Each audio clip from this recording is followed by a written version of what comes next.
mimi nimezoea ile ya mwaka 2021 ndio kidogo inakuwa iko vizuri. Sasa hapa nakuonesha kwa njia ya simu, unavyoweza kufanya kwa njia ya simu kuondoa sauti kwenye biti ili ubakiwe na biti peke yake.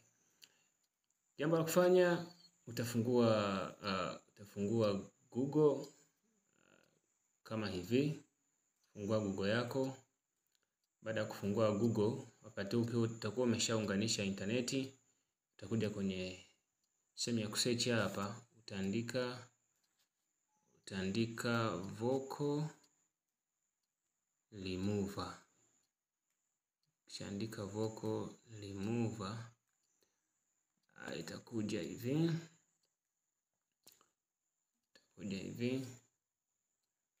Baada ya hapo, ile ya kwanza kabisa imeandikwa vocal remover and isolation.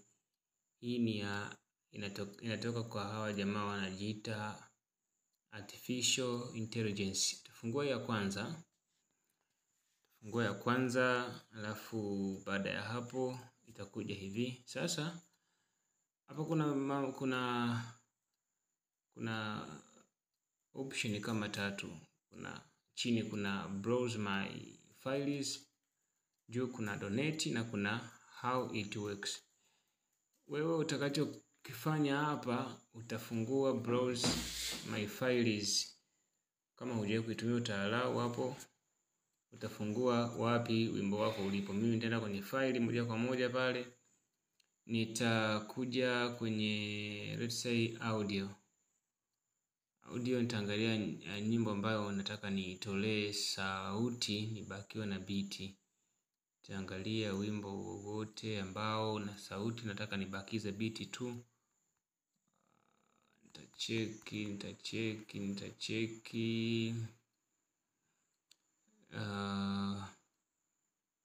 Lakini uzingatie wakati unatengeneza wimbo katika mfumo huu, uzingatie kwamba wimbo haupaswi kuwa na urefu wa zaidi, ukubwa wa zaidi ya MB 16. Yaani anzia 16 kuja mpaka 1. Kizidi 16 basi hiyo inakataliwa. Kwa hiyo inatakiwa hapo na pia uzingatie hilo swala. Mimi nitaangalia wimbo ambao nitaweza kufanya kama tutorial hapa.